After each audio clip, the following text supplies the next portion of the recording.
Gente, boa tarde, 28 de novembro de 2020. Nós estamos na disciplina de Fundamentos e Metodologias de Ciências e Ciências Humanas.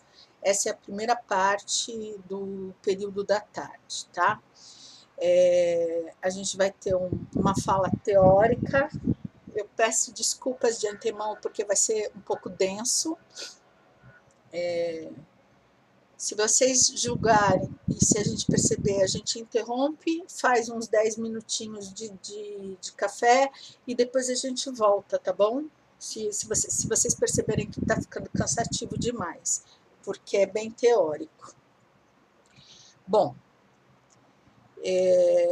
parte 2, eu vou falar dos fundamentos do ensino de história, tá? Alguns de vocês já passaram por essa discussão. Para a gente dar aula de história, a gente tem que tomar cuidado com a palavra história. A palavra história é uma palavra que tem vários significados, de acordo com o contexto em que você usa essa palavra e de acordo com o tempo. Então, quando nós vamos dar aula de história, precisa estar muito claro para a gente o que é que nós estamos fazendo, que história é essa que nós estamos ensinando, tá? Para vocês pensarem ao longo da história, né, a palavra história é uma palavra de origem grega, que significa testemunho ou relato, e ela pode ter esses vários significados. Para algumas pessoas, história é o passado. Para outras pessoas, a história é memória. Então, quando alguém fala assim, respeita a minha história, respeita a minha memória, então acaba usando a palavra como significado. Para outras pessoas, em outras eras, a história significa a vida, a própria vida. Eu tenho uma história, ou seja, eu tenho uma vida. Para algumas pessoas, a história é narrativa, é o contar a história. Então, ela não é, para muitas pessoas, aliás, isso. A história não é algo que aconteceu, a história só é algo que alguém me contou. Ela pode ser uma notícia e a história é a própria identidade da pessoa. Quem não conhece a sua história não conhece a própria identidade. E a palavra identidade foi colocada por último aqui, porque eu já estou indicando o significado com o qual se deve trabalhar na sala de aula, segundo as questões epistemológicas do campo da didática da história e segundo também a Base Nacional Comum Curricular. Então, esse é um dos elementos do significado da palavra história.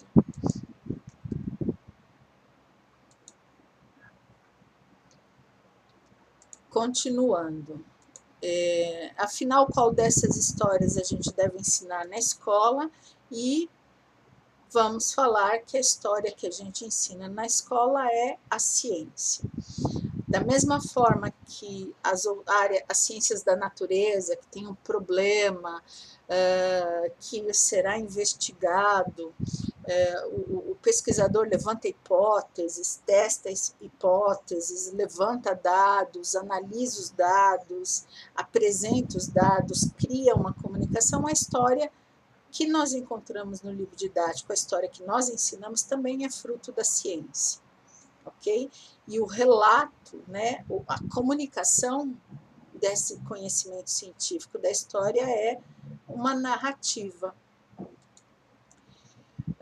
A gente precisa trabalhar, ao ensinar história, mostrar sempre para o nosso estudante, para o nosso aluno, que aquilo que é falado sobre a história fora da sala de aula é conhecimento de senso comum. Mas aquilo que ele aprende na escola, aquilo que ele aprende na sala de aula é conhecimento científico. Para isso, é importante também que o professor tome esse cuidado, porque existem muitos professores que acabam usando aula de história para dar a sua opinião, para se posicionar. É claro, é óbvio, é impossível a gente não ter um determinado posicionamento. E muitas vezes esse posicionamento ele se revela nas nossas falas, nos nossos recortes, nas nossas abordagens, é natural. Mas o que não pode é ficar só nesse nível. Eu preciso apresentar os dados, eu preciso apresentar aí toda a reflexão. Então, a história que a gente ensina na sala de aula é a história científica. Bom, a história também ela mudou tudo isso para argumentar a seguinte ideia. Na mente das pessoas, do nosso aluno, dos pais do nosso aluno e também no imaginário de muitos professores, todas essas interpretações do significado da palavra se misturam com a função que a história teve ao longo da história. Então, por exemplo, lá na Grécia Antiga, eles acreditavam que o tempo era cíclico, então eles tinham que conhecer o passado porque eles não queriam repetir os erros. Roma entendia, os romanos não achavam que a história era cíclica, mas eles entendiam que a história era a mestra da vida. Tem muita gente que usa esse jargão até hoje, a história é a mestra da vida, a história vai ensinar o cidadão, a história vai julgar. Muitas pessoas ainda pensam dessa forma. E para os romanos, conhecer o passado, conhecer a história dos antepassados, era uma forma de despertar o civismo. Na Idade Média, na Europa medieval, a história era algo que só cabia a Deus, era resultado da vontade de Deus. Portanto, não tinha o que saber, não tinha o que investigar sobre a história, era só aguardar o que Deus fizesse, seria bem feito. Na época da Idade Moderna, a história passou a se ligar com o trabalho dos colecionadores. Então, durante a Idade Média, muitas pessoas montaram coleções, geralmente de objetos sagrados, objetos de devoção, e naquela época, a Era Moderna, é mais ou menos 500 anos atrás, essas pessoas começaram a expor os objetos, a expor as suas coleções. Então, elas montavam uma estante, né, em algum cômodo da casa, e de tempos em tempos eles abriam aquele cômodo para visitação e ali eles explicavam a origem dos objetos, a história dos objetos. Então, a história naquele momento estava ligada à ideia de colecionismo. E também muitos desses objetos vinham da antiguidade greco-romana, que era tida como período da grande sabedoria. Daí vem aquela frase que a gente ouve muito tempo: os antigos que sabiam das coisas, eram os antigos que sabiam como fazer. Eu aposto que vocês já ouviram pelo menos uma vez na vida alguém falar essa expressão. E na era contemporânea, que começa lá na Revolução Francesa, a história ela passou a ter uma finalidade política, que é a do conhecimento dos fundadores, dos heróis fundadores da nação. No Brasil, a história que passa a ser registrada em livros é essa história, a história dos fundadores da nação, tidos como heróis. Para quê? Para despertar o sentimento de nacionalismo. Então, eu queria chamar a atenção de vocês como hoje em dia ainda existem pessoas que acreditam que a história serve para não repetir os erros. Tem muita gente que ainda acha que a história é mestra da vida. Tem muita gente que acha que tem que aprender história para despertar o sentimento de civismo, de patriotismo. Tem outras pessoas que falam que a história é resultado da vontade de Deus. Outras pessoas trabalham com a ideia da antiguidade enquanto tempo da sabedoria, e também tem outras pessoas, e essa é muito mais intensa, inclusive alguns de nós aprendemos história dessa forma, que é a ideia de que a gente tem que conhecer os fundadores da nação para nos tornarmos bastante obedientes, porque nessa concepção, ser patriota significa ser obediente, não ser questionador. Resumo até aqui. A dificuldade para se ensinar história, ela vem dessas várias questões que se misturam. De um lado, o significado da palavra história, que na cabeça do aluno pode significar passado, aí ele vai falar assim, pô, mas eu não quero saber nada do passado, o passado passou, quem gosta de passado é museu. Ou falar para um jovem, você vai aprender história, eu falo, não precisa aprender história, eu aprendo comigo mesmo, sozinho, enfim. Todos esses elementos a gente deixa de lado e a gente trabalha com a ideia de que a história é ciência. Como é que a história se produz? O historiador, que é o profissional que produz o conhecimento histórico, ele tem um problema a ser pesquisado, uma questão. Eu quero entender por que existe congestionamento, porque toda época, todo final de tarde, começo de manhã, existe congestionamento na cidade de São Paulo, mesmo com a construção de Rodoanel. Aí ele vai buscar na história da cidade de São Paulo, na história da construção das ferrovias e das rodovias, e vai entender que a cidade de São Paulo ela é um nó nos caminhos indígenas. Então, desde o tempo dos índios, a cidade de São Paulo era o caminho que eles percorriam de norte a sul. E depois os bandeirantes, quando fizeram os caminhos, acabaram seguindo os mesmos caminhos dos índios para fazer a captura. E, com o passar do tempo, esses caminhos deram origem a várias cidades, ao longo das quais muitas estradas circularam, todas elas trazendo para São Paulo. Esse seria um problema de pesquisa. Aí o historiador vai lá, ele vai levantar dados, ele vai levantar documento, ele vai levantar fotografia, ele vai fazer, se ele tiver oportunidade, condições e financiamento, vai fazer pesquisa arqueológica, vai levantar informações sobre o curso do Rio Tietê, o curso do Rio Pinheiros, e a partir de todos estes dados, ele vai analisar, comparar, ele vai interpretar e ele vai dar um resultado.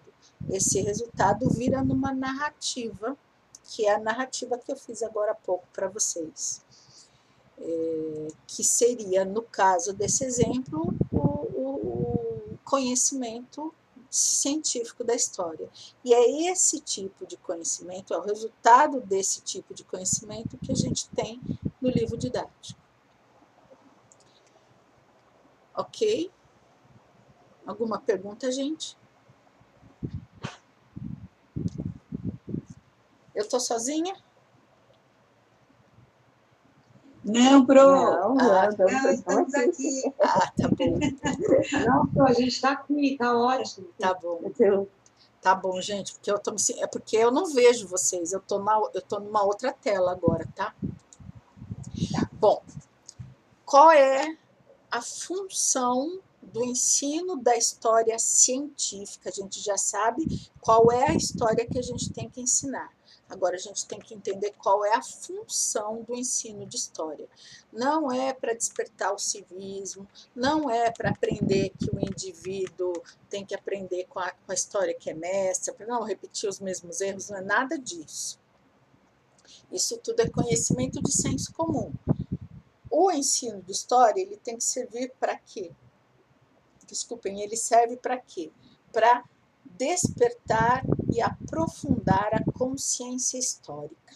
que significa a consciência histórica? Ela é o resultado dessas duas variáveis, da identidade do indivíduo, da ideia de pertencimento que esse indivíduo tem a um determinado lugar, a um determinado grupo social, a uma determinada época. E, em função disso, a localização espaço-temporal. Olha lá a questão das ciências humanas, tempo e espaço. E a questão do movimento. Eu pertenço a uma época, eu pertenço a um lugar, eu pertenço a uma sociedade, eu tenho que me identificar, ou não, pode ser, mas à medida em que a gente vai aprofundando, né, vai despertando cada vez mais essa consciência, mais a pessoa vai entendendo qual é o lugar dela na sociedade. E eu falei um pouquinho no período da manhã que esse entendimento de qual é o lugar dela na sociedade é a construção da ideia de sujeito. Então, ao fim e ao cabo, a história contribui para que o meu estudante, ao longo da vida, consiga se reconhecer enquanto sujeito da própria história e sujeito na sociedade em que ele vive. Ele não é só responsável pela própria vida, como ele tem uma localização espaço-temporal, ele pertence a um lugar, pertence a uma sociedade, ele precisa aprender que ele tem responsabilidades com este lugar, com este tempo e com essa sociedade. Tudo bem? História, ciência, que produz uma narrativa. Essa narrativa científica é adaptada para compor os livros didáticos que nós usamos na sala de aula.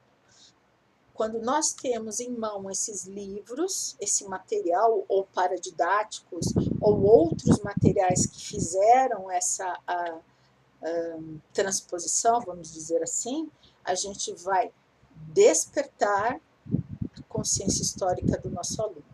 Para despertar a consciência histórica do nosso aluno, a gente também tem que ter a nossa consciência histórica bastante, o mais possível, desenvolvida. O ideal de uma consciência histórica considerada desenvolvida é quando o indivíduo é capaz de perceber qual é o lugar dele na sociedade, ele é capaz de perceber que a sociedade na qual ele vive é o resultado de ações e decisões que foram tomadas por outras pessoas em outros tempos. Ele é capaz de perceber que existem formas diferentes de viver e de se organizar em sociedade, reconhecer que todas são válidas e conviver pacificamente. Ou seja, não é nada fácil, certo, gente? Alguém quer perguntar alguma coisa? Não? Oiê, Vitória, seja bem-vinda. Depois eu te dou algumas informações da parte da manhã, tá? Inclusive a aula da parte da manhã está gravada, você vai poder assistir depois, tá bom? Se você perdeu. Continuando, gente. Bom, isso significa... como é que eu leio essas questões epistemológicas dentro da BNCC em relação à história, ao componente curricular história? Essa consciência histórica significa atitude historiadora, ou seja, aprender a pensar historicamente e desenvolver um pensamento autônomo. O que ele precisa desenvolver? Quais as ferramentas, procedimentos que ele precisa, ou melhor, as habilidades que precisam ser desenvolvidas? Ele precisa aprender a identificar o tempo que ele vive, comparar o tempo que ele vive, o lugar em que ele vive com outros tempos e outros espaços, entender que outros tempos e outros espaços se organizam em contextualizações totalmente diferentes da dele, interpretar aquelas outras organizações sociais e analisar o objeto. Se o nosso aluno conseguir fazer isso minimamente no final da educação básica, nós fomos muito bem sucedidos em nosso trabalho. A história ensinada, agora eu vou, até agora, não, deixa eu seguir o meu raciocínio para vocês não ficarem confusos. Eu estou falando muito rápido, gente? Tá tranquilo? Tá. Então, a história ensinada na escola é o conhecimento científico. Esse conhecimento científico, ele é o resultado de duas áreas do conhecimento, da epistemologia da história. Então, epistemologia, todo conhecimento tem a sua parte epistemológica, que é a dos fundamentos, que é a forma como funciona aquela área.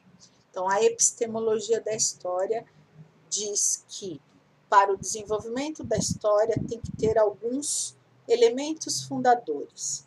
A ideia de sujeito, a ideia de documento histórico. Então, onde qual é a fonte que o historiador usa para fazer essas pesquisas sobre o passado que ele procura entender? Ele vai procurar em documentos históricos. O que são documentos históricos? E vocês vão encontrar isso na BNCC em vários livros didáticos. Documento histórico, na atual concepção de história, que está predominando na sociedade brasileira e predominando no material didático, é tudo aquilo que o ser humano produziu em sua existência, que pode servir de vestígio da passagem desse ser humano pelo tempo. Isso significa que pode ser documento escrito oficial, pode ser jornal, pode ser revista, pode ser o caderno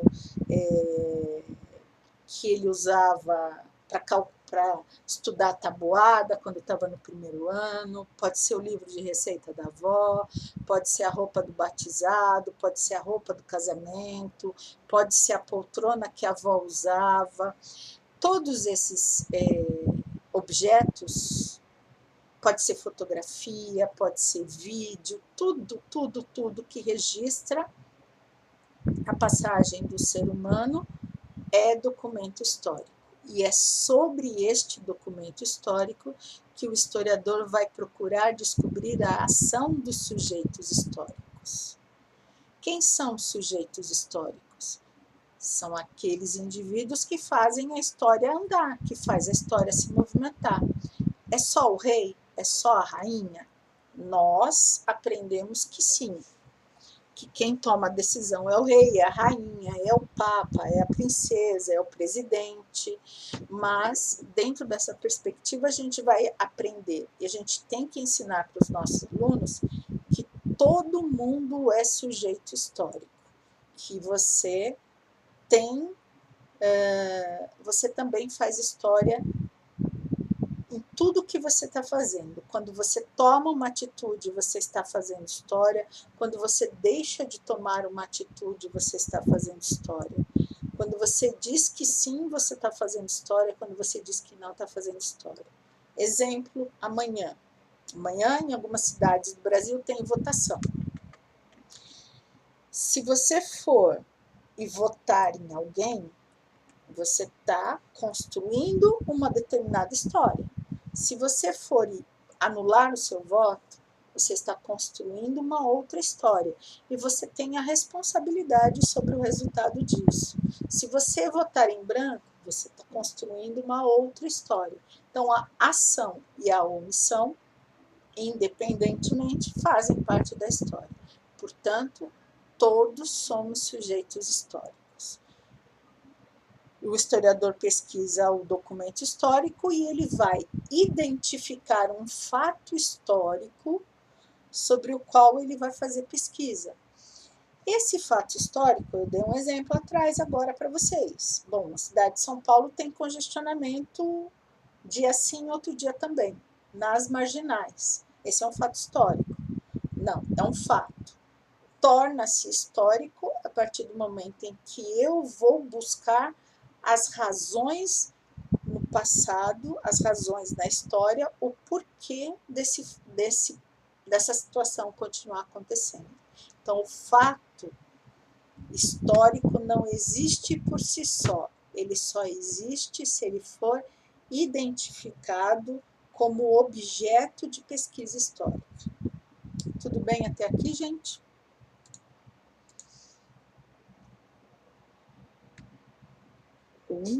Tudo bem? Ok.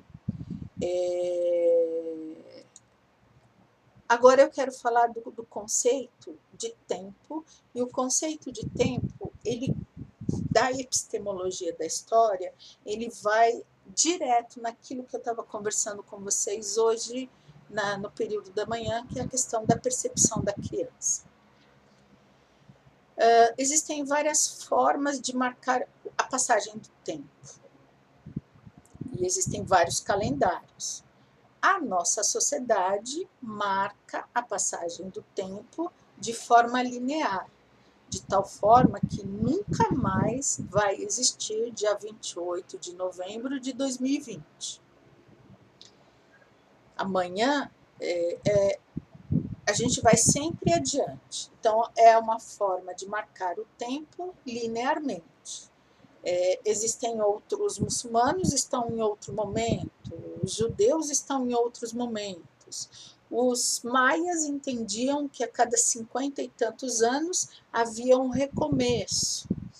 É por isso que tem a tal da profecia dos maias, que achavam que o mundo estava acabando e que ia acabar no ano 2000, porque a cada 50 anos, mais ou menos, eles acreditavam que haveria uma grande transformação. Então, a forma do ser humano marcar o tempo muda de sociedade para sociedade. Mas a forma como o ser humano sente o tempo nem sempre corresponde à forma como ele marca no calendário e à forma como ele marca no relógio. Por isso que alguns historiadores falaram assim, não, a gente não pode mais contar a história como se ela fosse linear, sempre no sentido do futuro, e fosse uma história única, acontecesse tudo junto ao mesmo tempo e o mundo inteiro, a humanidade inteira caminhando no mesmo sentido e vivendo as mesmas situações ao mesmo tempo. Eles vão dizer o quê? Que existem temporalidades. O que significa dizer isso? Significa dizer que nós vivemos vários tempos ao mesmo tempo. Agora, presta atenção que esse negócio é doido, tá? É doido, mas é lindo.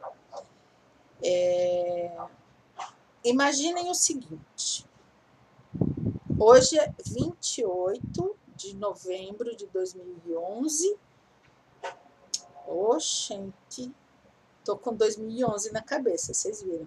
Hoje é dia 28 de novembro de 2020, depois de Cristo. Ok? Então, nós estamos vivendo num tempo marcado depois de Cristo.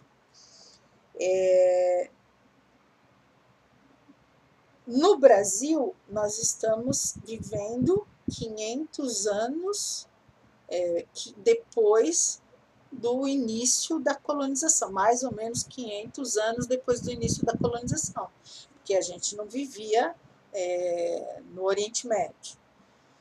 Mais que isso,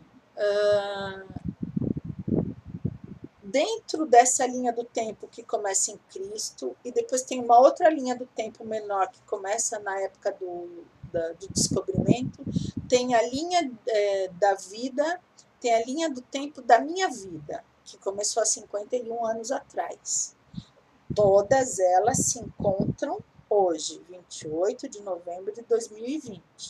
Dentro da minha linha do tempo, existe uma outra situação que começa no dia 1º de janeiro de 1995, que é quando eu comecei a fazer a faculdade de História. E isso também chega a quem eu sou hoje, 28 de novembro de 2020. Para eu estar aqui com vocês hoje, existe uma outra situação que começou no dia 19 de novembro de 2011. Ah, agora eu entendi o porquê 2011, que foi o dia em que eu comecei a trabalhar na Campos Sales. Entenderam o meu raciocínio? O porquê eu digo que nós vivemos vários tempos ao mesmo tempo? Vários passados no mesmo presente? E outra coisa, na nossa vida, a nossa percepção maior a maior parte do tempo da nossa existência é passado. Até 30 segundos atrás da minha vida é passado. Só esse milésimo de segundo que é presente. Quando eu terminei de falar, já é passado de novo. Então, 99,99 da minha vida é passado. Mas eu sinto como se eu vivesse só no presente. Bom, o que isso tem a ver com Piaget? Piaget diz que a criança não consegue abstrair. Por isso que eu preciso partir sempre da percepção da vida da criança, o ponto de partida e o ponto de chegada de toda a aula de história, de todo o conteúdo de história, é a vida da criança, é a experiência da criança, porque o passado, a experiência de passado que ela tem é muito curta. Ela consegue identificar o mês passado, ela consegue identificar quando ela fez 7 anos, não muito mais que isso. Por isso que eu preciso partir sempre da vida da criança. Toda aula de história ou toda sequência de datas, todo tema de história, eu preciso puxar um elemento, uma situação que ela vive na vida dela. Ah, já imaginou que outro povo em outra época viveu isso assim, assim, assado? Aí entra a importância do Piaget. Entenderam? Tranquilo?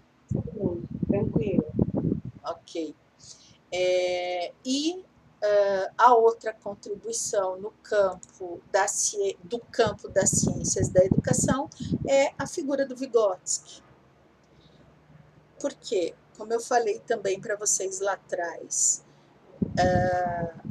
quanto mais houver interação da criança com o objeto que ela está investigando, essa é a ideia do Piaget, e das crianças entre si e das crianças com o docente, maior é a probabilidade dela construir o conhecimento. Então, quanto mais eu conseguir fazer com que ela interaja com o cotidiano dela, identifique situações no cotidiano dela, para as quais ela busca no passado respostas, maior é a probabilidade dela conseguir compreender aquilo que eu estou trabalhando com ela. Beleza? Vou adiante, hein? Qualquer coisa vocês me chamam. Quando a gente ensina história, diante dessa perspectiva, a gente tem que fazer uma quebra de paradigma. Quando nós estudamos, nós aprendemos que a finalidade da história era os conteúdos. Quanto mais conteúdo a criança conseguisse memorizar, entendia-se que ela sabia história. Se ela não tivesse memorizado o conteúdo, ela não sabia história. Hoje, dentro dessas perspectivas e dentro da BNCC, os conteúdos e os conceitos, eles têm outra finalidade, eles não são o fim, eles são o caminho. Por quê? Esses conteúdos e esses conceitos que se aprende no componente curricular História tem que servir para que essa criança se identifique e compreenda qual é o seu lugar no mundo. Se os conteúdos e os conceitos não serviram para isso, ela não aprendeu história, eu não atingi a finalidade. Então, a gente tem que mudar drasticamente a forma como a gente lembra que a gente aprendeu história, porque muitos de nós aprendemos assim, que tinha que ficar memorizando os conteúdos de história, aquela coisa chata, horrorosa, que a gente até esquece o nome do professor, de tanto que a gente não gostava. E entender que o foco não é a memorização. A memorização, a memória, é apenas uma das habilidades que nós desenvolvemos, mas ela não é a principal. Junto com a habilidade da memória, a gente tem que desenvolver a habilidade de comparar, a habilidade de interpretar, a habilidade de argumentar, de intervir. Todas essas ações, elas precisam caminhar juntas. Mas a gente aprendeu história onde só se valorizava a memorização. E a nossa tendência em ensinar história na educação, nas séries iniciais, para quem não é especialista, é exatamente reproduzir aquele discurso. A história linear dos grandes heróis e o aluno tem que memorizar conteúdo. Quer ver eu ficar com palpitação na minha vida? É quando eu pego uma prova, por exemplo, de um professor do ensino fundamental 1, onde ele começa a fazer perguntas, quais eram os nomes dos 7 povos das missões? Quais eram os rios que os jesuítas percorriam para chegar nos 7 povos das missões? O que a criança vai fazer com esse tipo de informação? Ok? Mas muitos professores ainda ensinam dessa forma, porque foi dessa forma que aprendeu.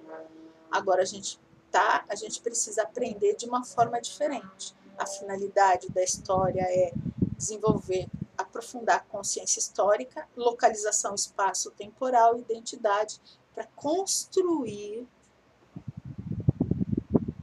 para que esse indivíduo perceba que ele é sujeito e ele é protagonista da própria vida. Alguma pergunta até aqui, gente?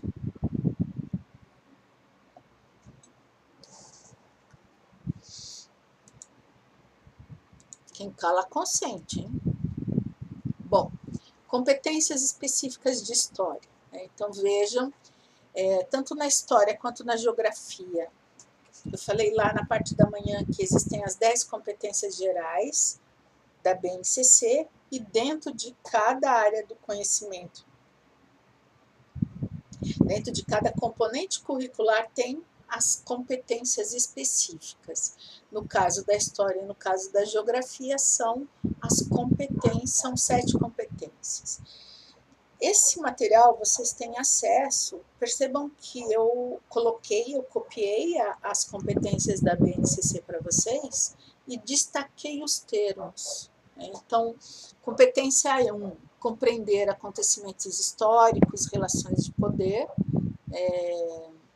que permitam fazer com que a criança possa analisar a sociedade na qual ela vive e se posicionar diante dos fatos, diante da situação e, de preferência, sempre atitude ativa, olha lá a ideia do protagonismo, intervir no mundo contemporâneo.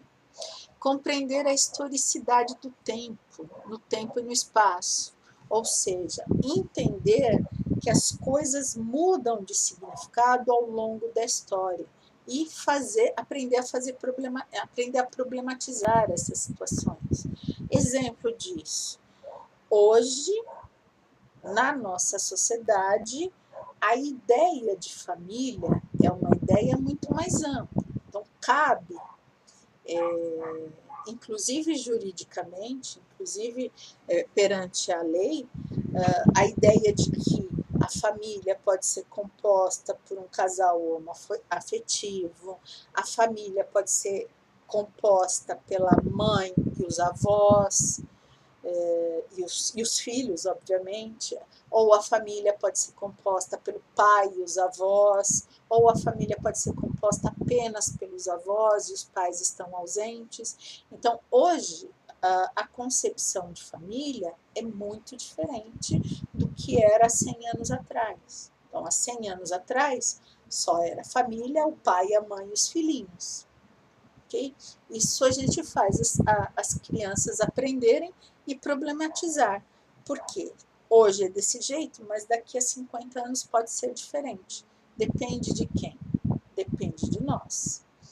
Ele precisa, através do conhecimento de história, aprender a fazer questionamentos, levantar hipóteses, argumentos e proposições em relação aos documentos e lidar com diferentes linguagens. Quando eu consigo fazer com que o meu aluno, nas aulas de história, e eu posso e devo alfabetizar o meu aluno através das aulas de história, quando eu consigo fazer ele perceber que existem dois documentos que falam a mesma coisa, falam sobre o mesmo assunto, mas trazem informações diferentes, gradativamente eu estou ensinando o meu aluno a questionar, por exemplo, os meios de comunicação de massa. É um exercício que transpõe. Ele tem que ter aí essas questões que têm a ver com os aspectos socioemocionais. A BNCC fala o tempo todo das competências socioemocionais, a questão da empatia, a questão de estabelecer o diálogo, aprender a resolver os conflitos, aprender a trabalhar, cooperar, a respeitar. Aprender que existem visões de diferentes sujeitos. Então, uma coisa vou pensar uma situação não tão problemática. Uma coisa é pensar a chegada dos portugueses, o famoso descobrimento do Brasil do ponto de vista dos portugueses. Outra coisa é pensar o descobrimento do Brasil do ponto de vista das esposas destes portugueses que saíram de suas casas e vieram para cá.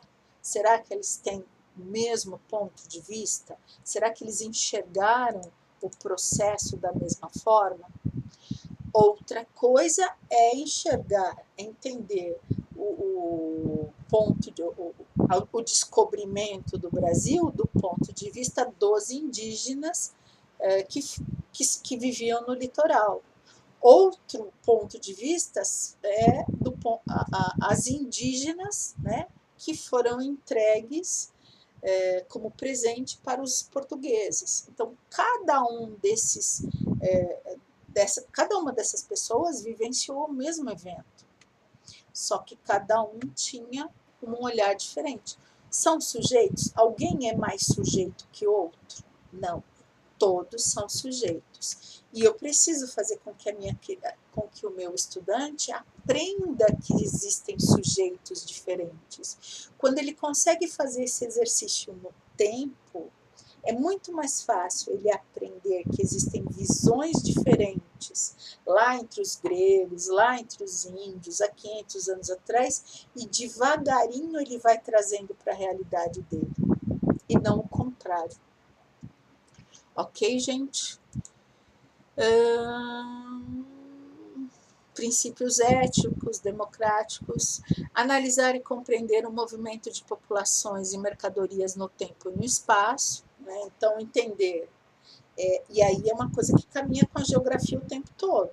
Como é que as pessoas, em busca de mercadorias, se deslocaram pelo mundo afora, e esse deslocamento gerou o surgimento de sociedades, civilizações, criação de cidades, cada cidade de uma região diferente, aí a gente junta lá com aquilo mesmo que a gente falou na primeira parte, no período da manhã. Compreender e problematizar os conhecimentos norteadores da produção histórica, que é sujeito, documento, as temporalidades, produzir, avaliar e utilizar tecnologias digitais de informação e comunicação de modo crítico. Todas as competências de todos os componentes trazem essa questão das tecnologias. Dúvida? Bom, um pouquinho da estrutura da BNCC. Ela está organizada por ano. Dentro de cada ano tem os seus componentes curriculares. Dentro dos componentes curriculares tem as unidades temáticas. Dentro das unidades temáticas tem os objetos de conhecimento e, a partir daí, para o desenvolvimento de cada objeto de conhecimento, tem as habilidades a serem desenvolvidas. Eu ouvi um barulho, alguém quer perguntar alguma coisa? Quer falar, Carolina? Oi? Não, Pro. Tá com dúvida? Eu vou desligar. Desculpa. Tá bom.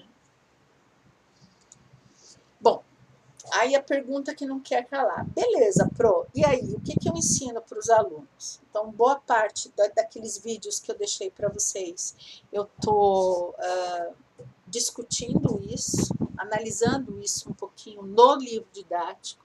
Então, percebam, aqui, ó, primeiro ano, quais são os temas do primeiro ano? Mundo pessoal, meu mundo, meu lugar no mundo, e o mundo pessoal, eu, meu grupo social e meu tempo.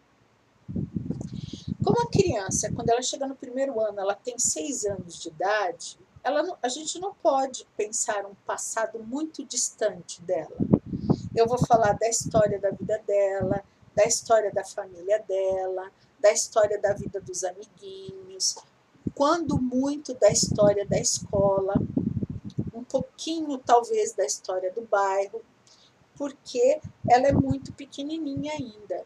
E a capacidade cognitiva dela e a capacidade de abstração dela é muito pequena. Então, eu preciso trabalhar com aquilo que ela consegue experimentar, que é a própria vida dela, a vida com os amigos, a vida na escola, a vida em casa, a vida no clube. No segundo aninho, percebam que cada ano que passa há um aprofundamento e um distanciamento. Cada ano que passa, o conteúdo vai um pouquinho mais para trás no tempo. Então, ele já vai falar um pouquinho da comunidade e seus registros, a questão do documento histórico, os vários documentos históricos, os tipos que existem, as formas de registrar a experiência humana. Lembrem-se que no segundo ano, segundo o PNE, o segundo ano é o período final para que a criança esteja alfabetizada. O trabalho e a sustentabilidade na comunidade. Então, ele repete muito do que ele trabalhou no primeiro ano, e aí ele vai começar a registrar o mundo dele, a relação com a família dele, a relação com a comunidade. Ele começa a produzir seus primeiros textos, seus registros. Por isso que se vai trabalhar um pouco com a questão dos registros e a questão dos trabalhos, os tipos de trabalho, o trabalho do campo, o trabalho urbano, as profissões dos familiares. Então, ele vai construindo assim. No terceiro ano, observem que ele já está com 8 anos. Então, de um ano para o outro, o desenvolvimento cognitivo é exponencial, é muito grande, a diferença é muito grande. Então, 8 anos, o que ele já está aprendendo? As pessoas, os grupos que compõem a cidade, o município. Então, ele não está mais só na comunidade dele, no bairro dele, ele já está pensando a cidade. Então, ele vive numa cidade, ele consegue perceber espacialmente que o lugar onde ele vive é maior do que a casa dele, e também ele consegue perceber que ali na cidade onde ele vive hoje, viveram pessoas no passado. Geralmente é a partir do terceiro ano que a temática indígena começa a ser aprofundada. Por quê? No caso da realidade brasileira, qual é o antepassado mais antigo que pode ter vivido na cidade onde nós vivemos? As populações indígenas. E aqui, do ponto de vista das ciências humanas, a discussão sobre público e privado, né? O que é público e o que é privado. É um pouco de sociologia, é um pouco de antropologia, não está só no campo da história, não está só no campo da geografia, também está no campo da filosofia. O que é público? O que é privado? O que eu faço no privado eu posso fazer no público? O público pode invadir o privado? Qual é o limite entre o privado e o público? Eu posso construir um aeroporto particular numa terra do Estado? Ou não? É para chegar em ponto assim.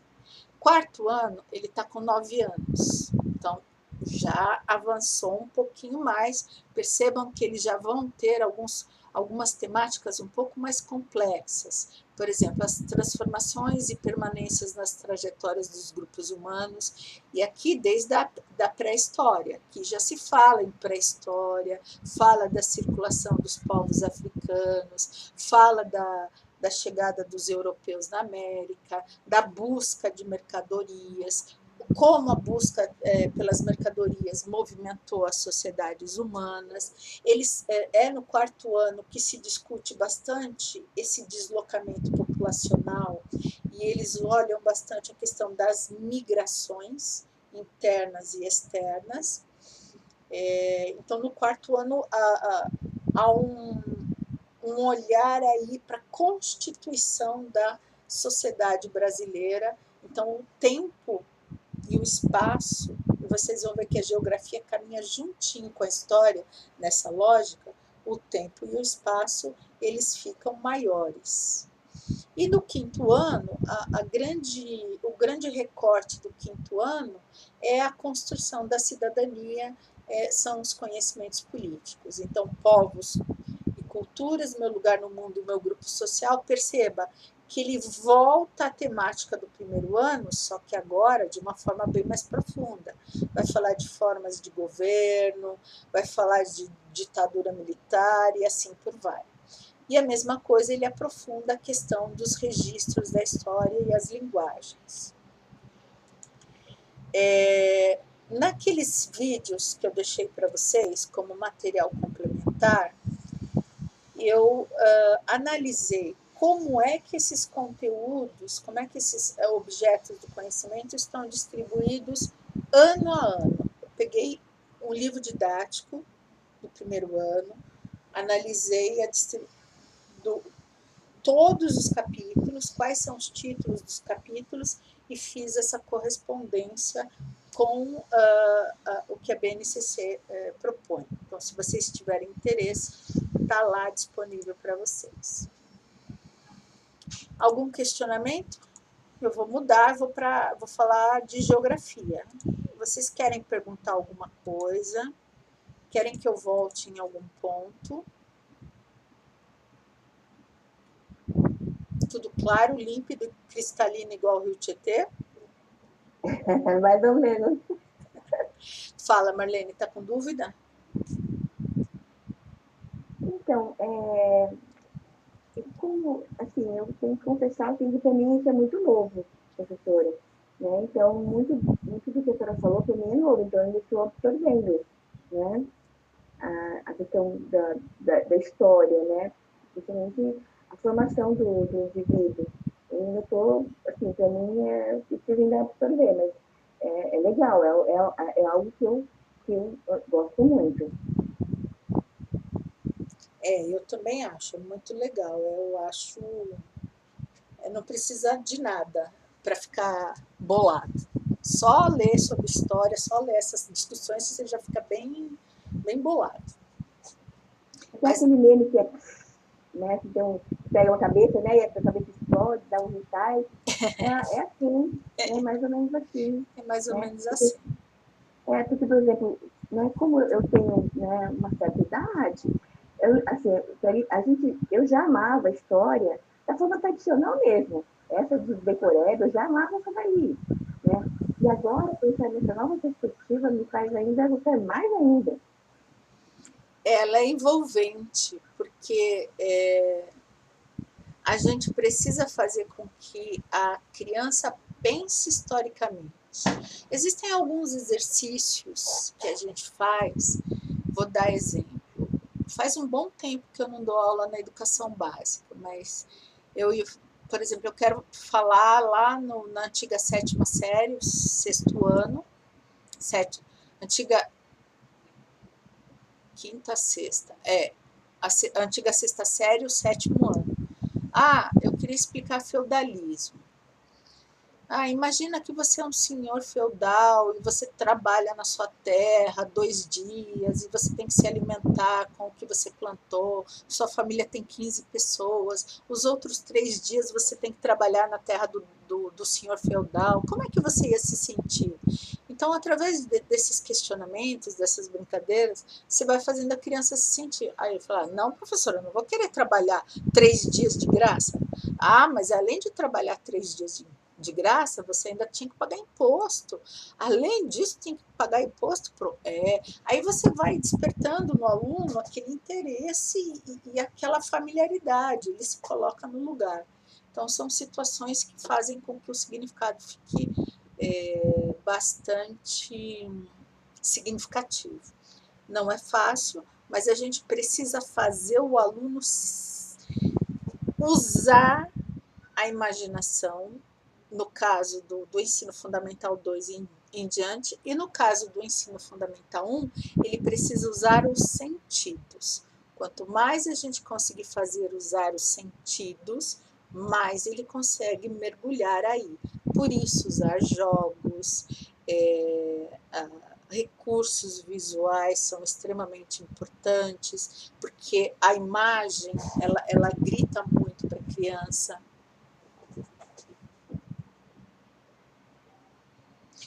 Isso mesmo, Mônica. O uso de vídeos nesses primeiros anos também é muito bem-vindo.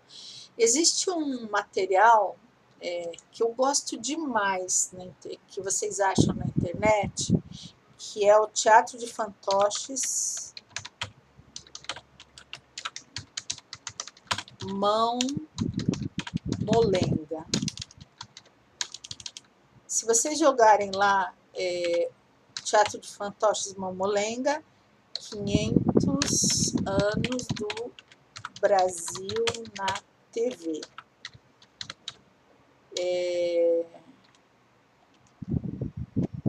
Foi feita uma websérie, uma série que hoje vocês encontram ela inteirinha no YouTube. São vídeos de mais ou menos 15 minutos, 12 a 15 minutos, que contam vários episódios da história brasileira com bonecos de fantoche.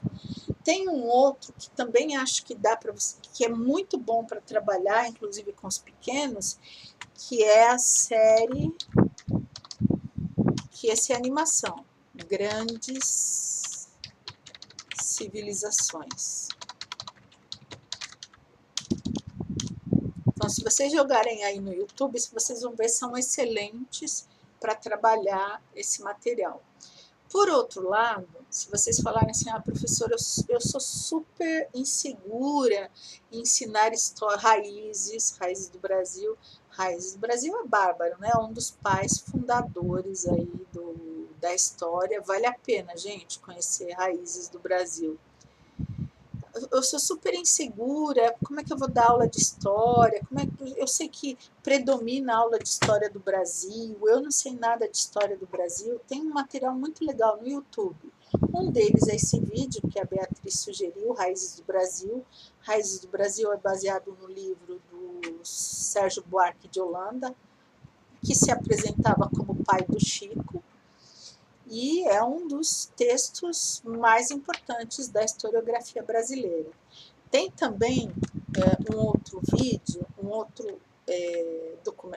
um livro que virou documentário, chama-se O Povo Brasileiro, do Darcy Ribeiro.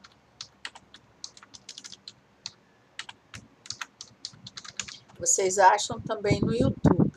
Um outro que também é muito bom para trabalhar a história do Brasil para o professor, não para o seu aluno no ensino fundamental, mas para você estudar E se apropriar é História do Brasil, do Boris Fausto. Então, se um dia vocês falarem, estou me sentindo inseguro para ensinar história, dá uma olhadinha nesse material. Beleza? Vamos lá? Vou falar um pouquinho de geografia. Para quem não é da área de geografia, o que significa a palavra geografia? A geografia é muito mais fácil, porque não tem como ficar mudando o significado da palavra. Geografia vem da união de dois termos gregos, geo, que é a terra, grafia, que é descrição. Então, geografia é a descrição da terra. A geografia, assim como a história, vem desde a Grécia Antiga, mas só no século XIX, junto com a história, se transforma a ciência. E é essa geografia científica que a gente ensina na escola também. Lá na Grécia Antiga, a geografia estava ligada à filosofia e à ciência, e ela era extremamente importante para a navegação. A gente precisa lembrar que os gregos viviam num lugar muito de difícil acesso, no mar Egeu, e boa parte dos gregos viviam em ilhas. Então, a navegação era extremamente importante para a circulação deles. Os romanos aprofundam o desenvolvimento da cartografia, que é um dos segmentos aí da geografia. Cartografia é a produção dos mapas, vamos trocar em miúdos. Na Idade Média, os árabes, eles eram comerciantes. Vocês viram lá a importância dos árabes atravessando o deserto, fazendo comércio com os tuaregs que atravessavam o deserto do Saara e ligavam os povos subsaarianos com o mar Mediterrâneo. Então, alguém tem que ajudar essas pessoas a se deslocarem, tanto por terra quanto pelos mares. Por isso, a importância da geografia. Na Idade Moderna, a geografia continua sendo importante por conta da produção cartográfica. Existiam as escolas de cartografia, a escola de Sagres, em Portugal, é uma delas, tudo por conta do deslocamento. É legal também, o dia que vocês forem trabalhar com geografia, discutir com o aluno de vocês, com os alunos de vocês, o próprio formato do mapa, né, a posição do mapa. E aí, voltando à questão da África, que vocês falaram lá atrás, o quanto vocês acharam impressionante que os países que cabiam dentro dos reinos, dentro da África, imaginem que aquele desenho que a gente vê da África, ele é distorcido. Ele é uma distorção. Isso significa por que ele é uma distorção? Porque se a Terra é redonda, e eu acredito nisso, peço desculpas para quem não acredita, se a Terra é redonda, imagina só, essa curvatura. Então, ela é representada, o mapa ele é representado reto, mas na realidade ele tem a curvatura. Quando ele tem a curvatura, ele fica maior ainda do que ele é. Porque se você pegar aquilo que é curvado e esticar, o que vai acontecer? Ele vai ficar muito, muito maior do que ele era antes. Então, se vocês ficarem impressionados com o tamanho da África e a proporção da África em relação aos países, lembrem-se que aquela é uma representação eurocêntrica, que a África, no planeta, ela é muito maior do que ela é representada e a Europa é muito menor do que ela é representada, por conta dos mapas que foram produzidos aí e que se tornaram consenso a partir da época das grandes navegações. Isso é super legal discutir com o aluno, né? Assim como é legal você discutir com o aluno por que pendurar o mapa. Os geógrafos sugerem que o professor coloque aquele mapa que já é problemático no chão e as crianças olhem o mapa de pé, olhando, andando em torno do mapa. Porque se a Terra é redonda, repito, eu acredito nisso, se a Terra é redonda, você não tem cabeça e pé. certo? Só que na forma como ele é representado, ele tem... Bom, mas voltemos aqui, só para dar exemplo de como discutir essas questões. No iluminismo, a geografia ela se integra com os estudos escolares, com a geologia, por isso que existe uma parte da geologia muito forte dentro da geografia até hoje, e com a botânica. Então, muitos viajantes iam para outras partes e eles faziam expedições de investigar e registravam. Acabou ficando aí nessa intersecção. No século XIX, a geografia vira ciência. E qual é a cara da geografia quando ela vira ciência? Ela é uma geografia acadêmica, é uma geografia universitária e ela sofre algumas influências. As mais importantes, as mais famosas, não mais importantes, dessa geografia tradicional, é a do Hatzel, do alemão Hatzel, que trabalhou com a ideia do determinismo geográfico, e do Vital de Lablache, que trabalhou com a ideia do possibilismo geográfico. Foram esses geógrafos do século XIX que fizeram aquilo que a gente usa até hoje, o Atlas Geográfico. A Cacilda está falando aqui, posso dizer então que o ensino de história tem como ponto fundamental que nós nos reconheçamos como sujeitos históricos? Isso mesmo, Cacilda. Entendamos o nosso protagonismo e que a gente consiga entender qual é o nosso lugar, qual é a nossa identidade. Isso mesmo. Determinismo geográfico é a ideia de que você vai agir, você vai se comportar e o seu desenvolvimento está totalmente de acordo com o lugar em que você vive. Então, a geografia do lugar onde você vive determina quem você é.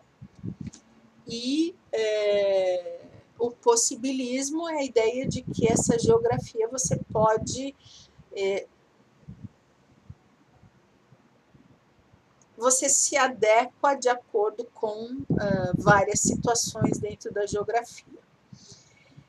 Mas essa geografia do século XIX é uma geografia descritiva. O que os geógrafos faziam? Ela é descritiva e asséptica. O que significa dizer? Eles descreviam a natureza, esqueciam de colocar os seres humanos. Então, a geografia, por isso que muitos de nós, quando a pessoa fala assim, vamos aprender geografia, fala, tem que falar de floresta, tem que falar de rio, ninguém merece ficar falando de floresta e rio o tempo todo, porque naquele período, essa geografia absolutamente descritiva separou o homem do espaço, separou o homem da natureza. Tanto é que quando você fala meio ambiente, tem muita gente que acha que meio ambiente é só o lugar lá na floresta amazônica, na Mata Atlântica, que o meio ambiente não é no bairro onde eu estou, por conta dessas influências. Hoje, bem menos. No século XX, surgiram outras concepções de geografia, e aqui mais a geografia fenomenológica, entender o fenômeno a partir do conhecimento, a geografia humanista e principalmente a geografia marxista. A geografia com o conceitual marxista é a geografia que prevalece nos livros didáticos e que nós ensinamos na BNCC. Nossa, mas a gente ensina geografia física? Sim. A gente ensina geografia marxista? Sim. Bom, da mesma forma que eu fiz com a história, eu estou fazendo aqui com a geografia. A gente tem o campo da epistemologia da geografia crítica, que é o nome que se dá a essa geografia com essas influências. O conceito principal dessa geografia que se ensina, que se deve ensinar, é a ideia de espaço geográfico enquanto construção humana. O espaço geográfico é aquele espaço em que o ser humano vive e transforma para produzir a própria existência. Existe espaço, agora só espaço geográfico onde existe ser humano. E aí essa geografia crítica de influência marxista, ela junta ser humano e natureza. O que a geografia do século XIX fez, que foi a geografia que nós tivemos na escola, eu lembro da professora Isaura, de 1,50 m de altura, que ficava fazendo a gente decorar nome e capital. Essa geografia traz isso. O conceito fundamental da geografia é a ideia de que o espaço geográfico é o ponto de partida e o ponto de chegada, ele é uma construção, ele é o resultado da relação entre o homem e a natureza, porque o homem precisa produzir a própria existência, retirando da natureza aquilo que ele precisa para viver, e não o contrário, a natureza não precisa da gente. Por conta desses conceitos, a geografia trabalha com, falei para vocês, a natureza,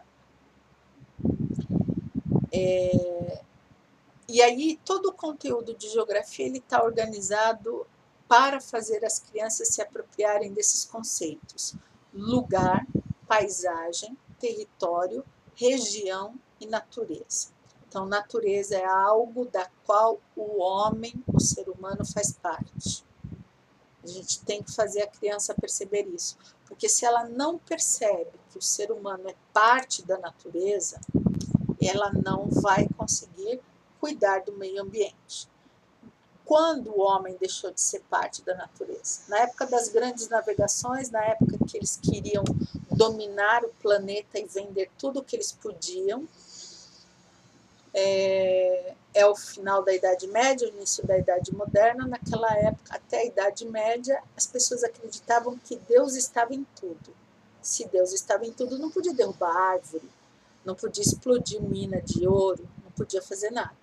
Então, o que as pessoas fizeram? Tiraram Deus da terra e colocaram Deus no céu.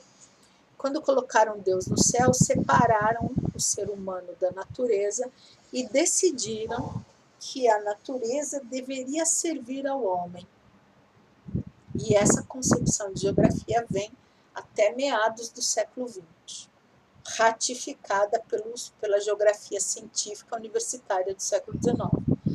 Hoje, a gente está fazendo o caminho de volta. Exato, Mônica. A questão do aquecimento global, ela coloca isso em pauta, ela coloca isso em xeque.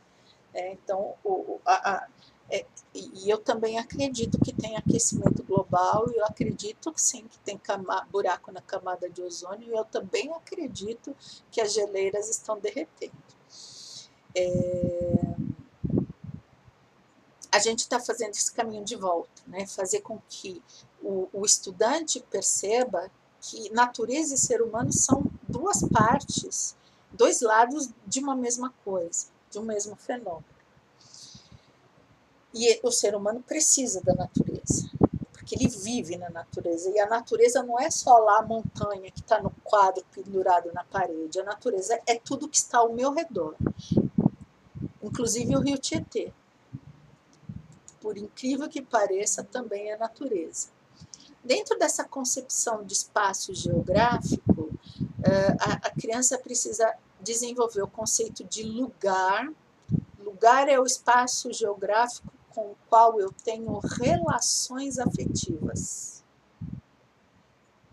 O lugar que marcou a minha vida afetivamente. A minha casa, o meu bairro, a escola onde eu convivo. Então, geralmente, esse espaço geográfico chamado lugar é o espaço geográfico que a criança aprende a analisar no primeiro e no segundo ano. Vejam como corresponde ao conteúdo de história. Porque no primeiro e no segundo ano ela está aprendendo a história de vida dela. Lembrem a relação tempo, espaço e movimento. Outro conceito que ela vai aprender é o conceito de paisagem. A paisagem é o que eu vejo do espaço geográfico. Então, a paisagem não é só a arvorezinha com o solzinho atrás. Tudo que eu vejo que é resultado da intervenção humana sobre a natureza é paisagem. Por isso que existe paisagem natural, paisagem rural, paisagem urbana, paisagem histórica, paisagem cultural. Então, ela precisa compreender que, sensorialmente, o que ela percebe do espaço geográfico, o que ela percebe da ação humana chama-se paisagem. O outro conceito, eu vou pular o de território, tá? Que é um pouquinho mais difícil. É o de região. Então, o conceito de região é o espaço geográfico que tem um tipo de interligação. Então, pensem lá, por exemplo, a região metropolitana de São Paulo. Então, é um espaço geográfico que é o resultado da intervenção humana e que todas essas cidades que fazem parte da região metropolitana estão interligadas, econômica, política, de alguma forma. Geralmente, a região, a integração, ela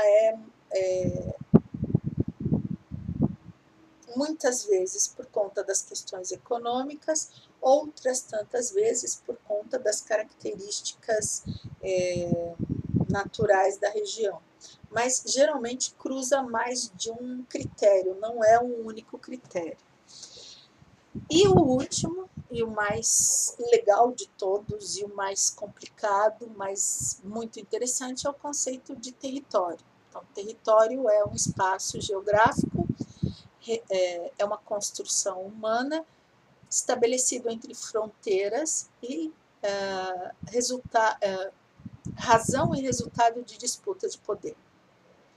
Toda vez que a gente tem uma região que está em disputa de poder, por poder nessa região, nós temos o conceito de território.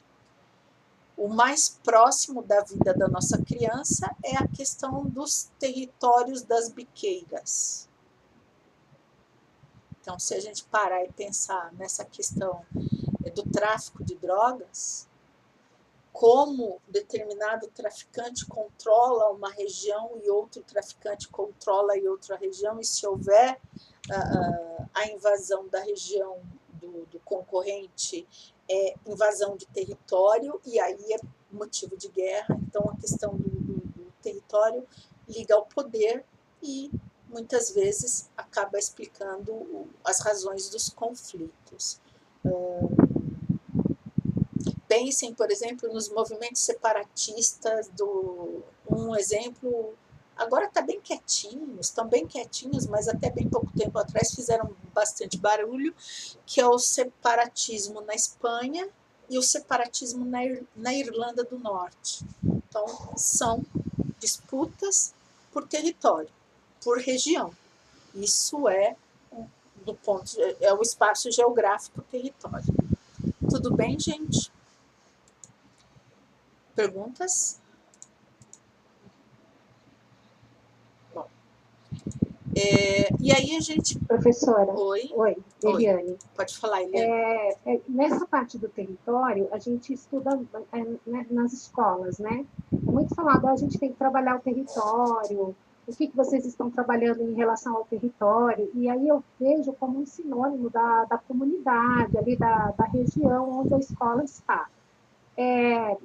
Pode ser usado também como sinônimo, ou seria assim, dentro do... Porque acaba sendo da geografia, né, também, né, estudar esse território que é em relação à comunidade, que é ao redor ali da escola.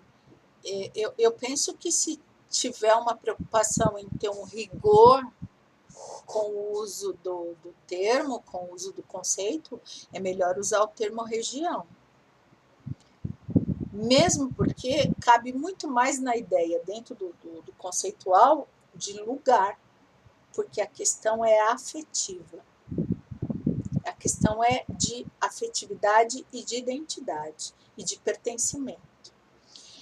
Usar a palavra território, do ponto de vista do conceitual geográfico, está equivocado, a menos que seja uma região de conflito, né? Tipo, essa é a escola X, então tem uma escola particular aqui, tem outra escola particular ali, e elas disputam para ver quem consegue ter mais alunos. Então, elas têm um território de atuação porque existe uma disputa. Aí tudo bem. Se não for dentro dessa perspectiva, eu acho que é mais adequado usar a palavra lugar. É lugar. A palavra lugar é o nosso lugar. A comunidade é o nosso lugar. Tá? Mais alguma pergunta, gente? Professora? Fala, Bia. Eu fiz um curso, eu sou da área da geografia. Então você pode me corrigir, por favor, se eu falei bobagem. Tá ótimo. Eu fiz um curso sobre gênero e sexualidade na geografia. E o objeto de estudo da dupla que deu o curso era o corpo. E o corpo como território. Então, acho que pode entrar também nos anos iniciais, uma discussão mais simples, né? Sim. Mas como o corpo da criança, né? Como é que ele ocupa, né, o lugar, né? Que é onde ele vive, a casa, a escola, o bairro. Ali, pode falar. Essa discussão era mais complexa, né? Questão de gênero, de sexualidade, de diferentes, né? Então, que não são aceitas pela sociedade dita normal, né? Então, pessoas trans, pessoas que têm outras especificidades, e aí entra o corpo como território, como poder mesmo, como se posicionar, como algo político.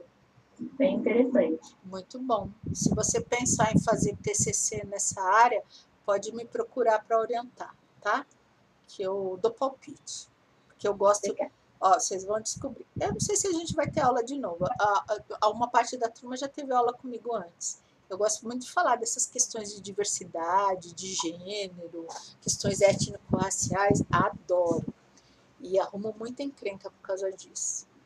Mas é isso mesmo. Aliás, o corpo é a primeira forma de mapeamento que a criança faz, né? De localização. É importante na educação infantil trabalhar essa questão do mapeamento do corpo, da forma como o corpo da criança se relaciona com o lugar onde ela está. Essa questão de território, eu entendo que está um pouquinho na discussão dos estudos subalternos, dos estudos de cuidado com o corpo, meu corpo, minhas regras, meu corpo, meu território, porque acaba sendo, na sociedade patriarcal, um espaço de conflito. Então, uma transposição aí do debate da geografia, do conceitual geográfico enquanto território como espaço de conflito para essa área, se eu entendi direito o que você falou. Entendi? Então, muito bom. Sim, eles falavam bastante desse corpos dissidentes, né? E aí um dos objetos de estudo da moça que deu o curso, que ela é colombiana, dizia sobre conflitos armados, e aí falava também sobre os corpos das mulheres, como, né, no patriarcado os nossos corpos são, né, manipulados, são instrumentos de poder, né, de dominação e outras ideias, né, do Estado ou de grupos. Instrumento de dominação e de resistência, dependendo do... bom, ela deve ter convivido com as Farc, né? Dos pontos da pesquisa dela é isso. A relação com as Farc, que não tinha uma relação muito amistosa, não, com as pessoas. Mas legal, obrigada, Beatriz. Obrigada. Obrigada, Mônica. Cidade dos Homens, Cidade de Deus, Cidade dos Homens. É muito bom, viu? Obrigada por compartilhar. Marlene, obrigada. Mônica, muito bom mesmo. A Cacilda, na educação integral temos os territórios do saber, como espaços de experiências pedagógicas. Eu entendo que a palavra território está sendo usada em algumas áreas do conhecimento com significados diferentes. Dentro da geografia, território carrega sempre a ideia de conflito, de litígio, de disputa, de fronteira. Mas nem todas as áreas trabalham com o mesmo conceitual, tá bom, Cacilda? A professora me fez lembrar. Ah, que bom, Mônica. Ah, é muito bom, esses filmes são muito bons. Não tenho pensado no sentido atribuído para a educação integral, sentido que tinha construído até então. Interessante. A questão é que, assim, gente, eu sou uma pentelha. E eu gosto eu tenho algum rigor terminológico em algumas situações. E por isso que é toda a minha preocupação em falar os significados da palavra história, porque tem determinadas palavras que tem ela tem vários significados no senso comum, e dentro da área específica ela tem um significado ou mais de um significado específico. Então a gente precisa muitas vezes entender do que a gente está falando, quem é o meu interlocutor, qual é o campo com o qual eu estou discutindo. Fala, Cacilda. Não, porque eu fiquei pensando assim, temos vários territórios, né, várias experiências pedagógicas. Então, eu fiquei pensando agora nessa ideia de território e no que é feito na escola integral, no meu entendimento, é uma coisa separada. Então, assim, eu não posso ir além do meu território, eu não posso invadir o território do meu colega, sendo que a gente pode trabalhar juntos, né? Mas essa acaba ficando meio isolado, às vezes, né? Então, levanta muros. Isso vai contra, né, toda essa discussão não tem. Eu acho que o que pega bastante, que eu sinto muito, às vezes, de dificuldade, quando você vê que as coisas estão interligadas, você tem que separar. E aí a gente acaba, eu estou falando da gente, mas não estou falando de mim. Você acaba se perdendo porque você precisa do outro também, né? Sim. Não tem como fazer tudo sozinho. Aí eu fiquei pensando. Eu entendo que existe. A educação é assim, né? Não é à toa que se chama disciplina, né? Que tem toda essa coisa do separar, do segregar, do aprender separado. E eu questiono muito essa ideia essa fala de educação integral, porque muitas escolas acabam oferecendo educação em tempo integral como sinônimo de educação integral. Educação integral é a educação para a unilateralidade, discutida pelo Marx e pelo Freire, em que você tem que trabalhar todos os aspectos do ser humano, não só o cognitivo, mas o moral, o ético, o filosófico,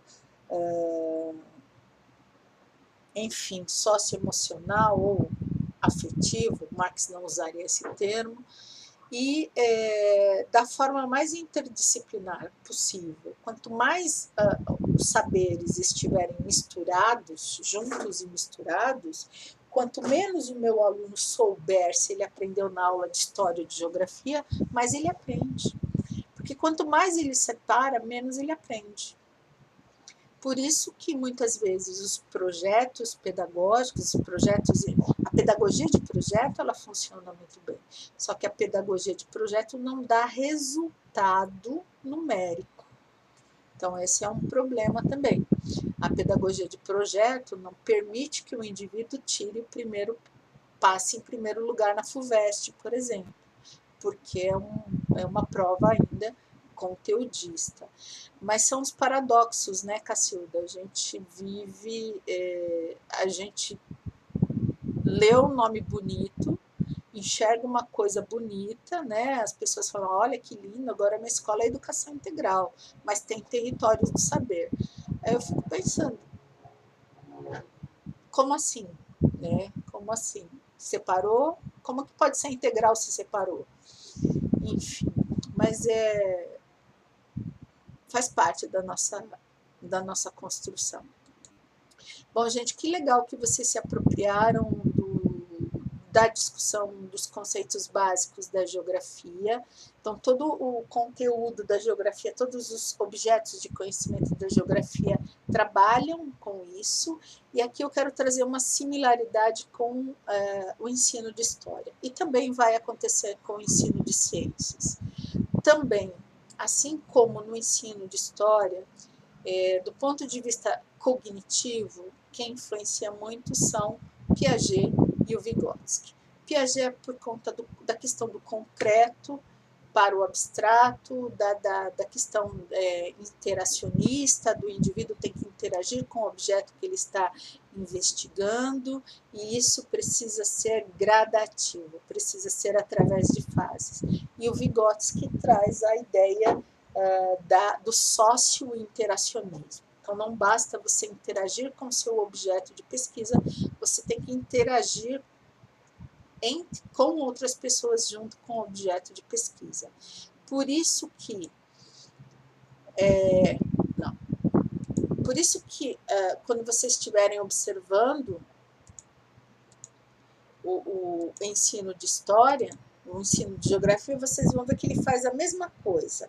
Começa no pequenininho, se a história começa no pequenininho temporalmente, a geografia começa no pequenininho espacialmente. À medida em que a história vai para o passado, a geografia vai mais para longe. Elas caminham desse jeitinho. E nas ciências da natureza, os conceitos vão ficando mais complexos. Ok? Então, elas trabalham juntas assim. Geografia, o importante, né? Desenvolver o raciocínio, o pensamento geográfico. O pensamento geográfico precisa desenvolver habilidades como analogia, a conexão, a diferenciação, a extensão. Quando a gente fala de espaço, a gente tem que pensar a questão de extensão, a questão de localização, a diferenciação entre um espaço e o outro, perceber a conexão entre os espaços. Por que tem enchente em Francisco Morato quando... porque de tempos em tempos tem enchentes muito avassaladoras em Francisco Morato. Francisco Morato? Francisco Morato. Depois de Perus. Francisco Morato? Eu acho que é Francisco Morato. Uma dessas cidades aí. Isso, é Francisco Morato mesmo. Tem enchente de tempos em quando tem enchente muito forte. Franco da Rocha também. Hã? Qual é? Franco da Rocha também. Franco da Rocha. Porque as prefeituras de Francisco Morato e Franco da Rocha não têm autonomia para controlar a vazão de água do rio Tietê. Quem controla a vazão de água do rio Tietê em época de enchente é a Prefeitura de São Paulo. E quando o negócio fica feio em São Paulo, a Prefeitura de São Paulo levanta as comportas e deixa a água embora. E aí as duas cidades ficam submersas. Essa, por exemplo, é a ideia de conexão. Então, a culpa não é do prefeito de Francisco Morato, a culpa não é do prefeito de Franco da Rocha. O problema está onde?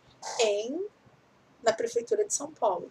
Exemplo aí de conexão a ser desenvolvida.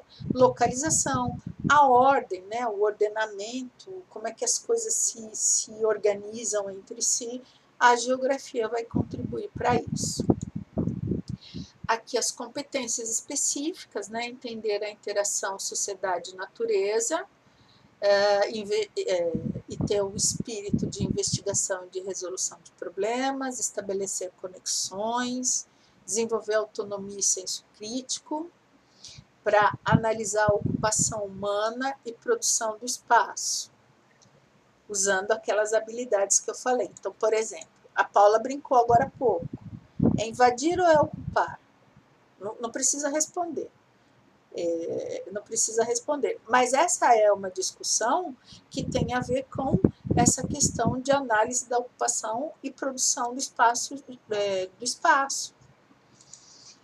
Professora, Oi.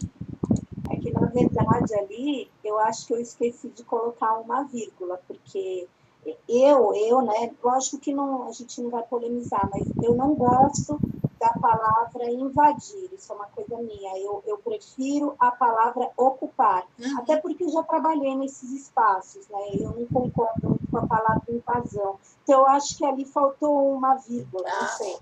Eu imaginei, Paulo, eu imaginei. Eu tô vendo a sua foto, então eu imaginei. Tô ligada aqui no 220. Bom. Agora. Obrigada, desculpe. Não, tranquilo, fica de boa. Mas essa é uma discussão, né, que passa pela questão da análise, e a nossa escola não está promovendo isso. Por isso que o senso comum acaba prevalecendo.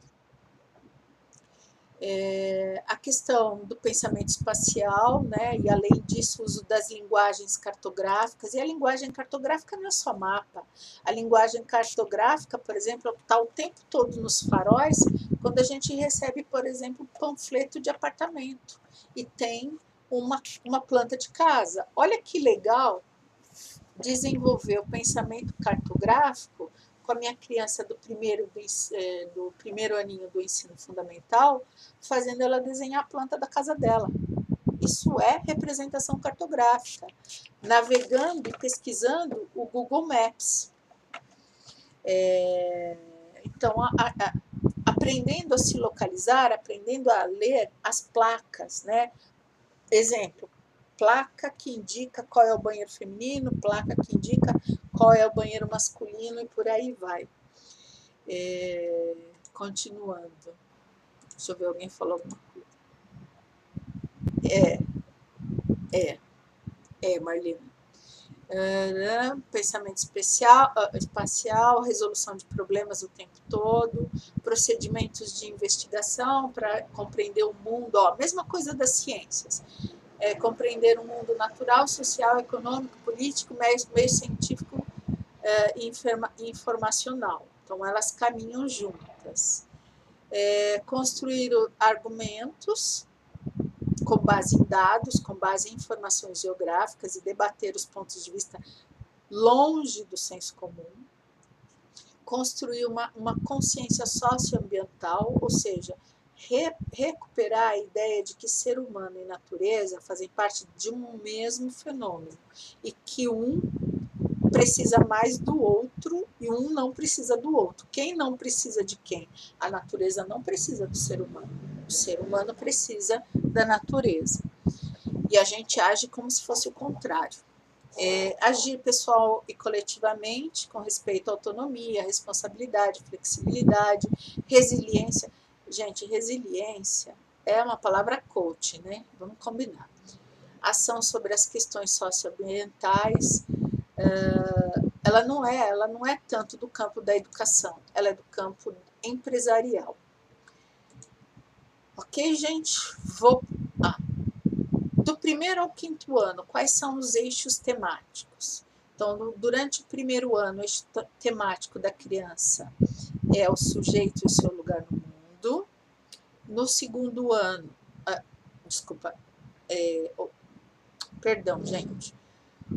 sujeito e seu lugar no mundo, conexões e escalas, mundo do trabalho, formas de representação e pensamento espacial, natureza, ambientes e qualidade de vida. Esses são os eixos, as unidades temáticas trabalhadas sempre naquele formato espiral.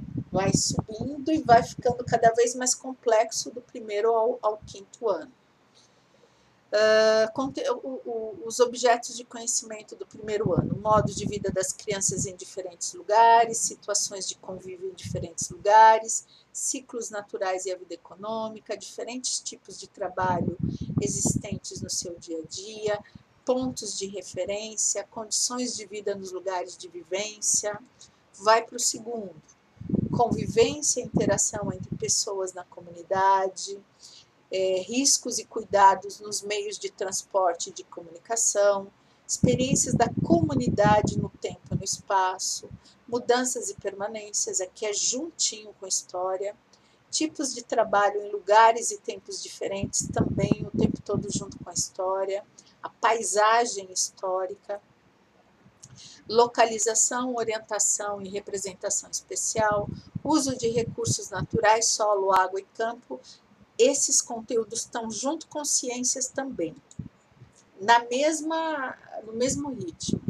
Terceiro ano, a cidade e o campo, aproximações e diferenças, paisagens naturais e antrópicas em transformação, matéria-prima e indústria, representações cartográficas e impactos das atitudes humanas. Quarto ano, olha lá. Quarto e quinto ano são os conteúdos mais complexos. Então, quando se está falando em história da formação da sociedade brasileira, da vinda dos imigrantes, da construção aí do próprio mapa do Brasil, e geografia, olha lá, território e diversidade cultural, processos migratórios no Brasil, instâncias de poder público e canais de participação social, relação entre campo e cidade, as unidades político-administrativas do Brasil, os territórios étnico-culturais, trabalho no campo e na cidade, produção, circulação de consumo, sistema de orientação e elementos constitutivos de mapas, conservação e degradação da natureza. E no quinto ano, dinâmica populacional, as questões étnico-raciais e étnico-culturais e a questão das desigualdades sociais, território, redes e urbanização, olha-se muito para a questão da cidade, das políticas urbanas, trabalho, inovação tecnológica, mapas e imagens de satélite, representação das cidades e do espaço urbano, qualidade ambiental, diferentes tipos de poluição e gestão pública de qualidade de vida. Então, percebam o quanto o quinto ano fica bem mais complexo. É claro que esse é o tipo de informação que vocês vão precisar, à medida em que vocês forem trabalhar no ensino fundamental 1, voltar à BNCC, estudar os livros didáticos, aí vocês vão acabar se apropriando. Mas o que eu tentei demonstrar para vocês até aqui, e vou continuar em ciências, é mostrar o quanto isso tem sempre a criança no centro e cada ano que passa o círculo de aprendizagem dela, ele se amplia. A ideia dos círculos concêntricos. Se distancia temporalmente, simultaneamente se distancia espacialmente. Querem perguntar alguma coisa? Considerar alguma coisa? Não aguentam mais? Querem fazer café? Querem um café e a gente volta e depois eu vou direto e deixo o final da tarde para vocês fazerem atividade?